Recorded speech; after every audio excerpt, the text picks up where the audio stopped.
তুমি আমায় বিক্রি করে দিও না মা।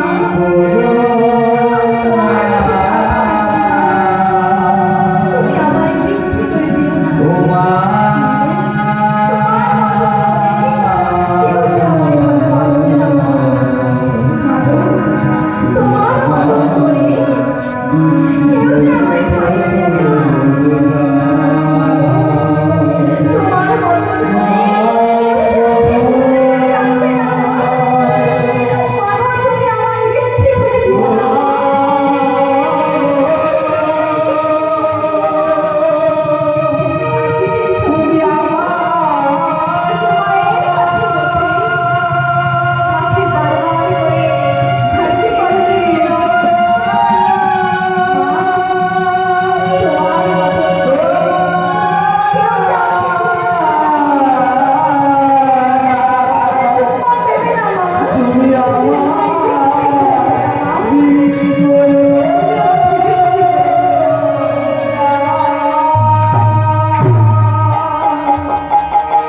আজকে ছোট্ট ঘুমে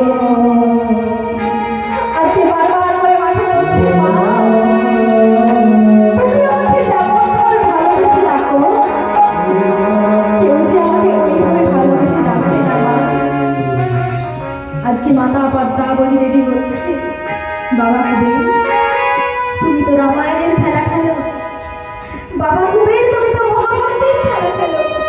ও কুবের তুমি তো জানো বাবা রামকৃষ্ণ সত্যনারায়ণের জন্য 14 বছর বনে চলে গিয়েছিল। বাবা কুবের আজকে তুই মা সত্যনারায়ণের জন্য ওই সন্ন্যাসীর সাথে চলে যা বাবা, ওই সন্ন্যাসীর সাথে চলে যা। দেখুন মা গো, কোন পিতা মাতা যে পারে না তার সন্তানকে অন্যের হাতে তুলে দিতে।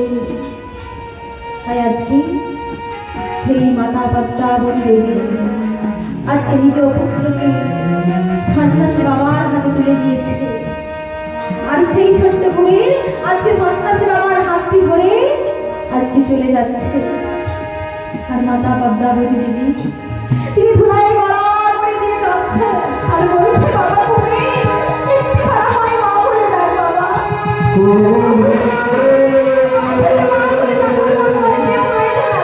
তুই একটি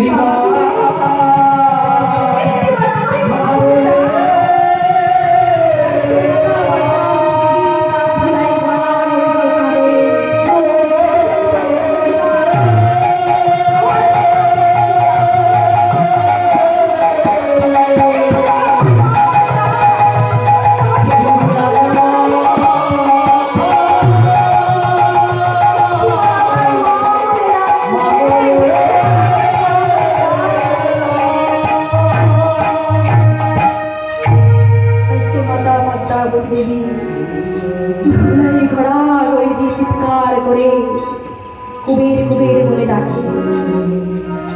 আবার যেই না জ্ঞান ফিরে আসে বলে বাবা কুবের একটিবার আমায় মা বলে ডাক। জানিস বাবা আমাকে আর মা বলে ডাক্তার কেউ নেই।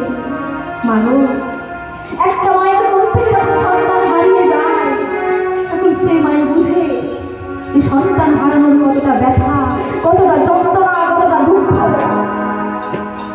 আর সেটাই মাতা পদ্মাবতী দেবী তিনি সেই ছোট্ট কুবেরকে সন্ন্যাসী বাবার হাতে তুলে দিয়ে আজকে কুবের কুবের বলে চিৎকার করছে আর বলছে কুবের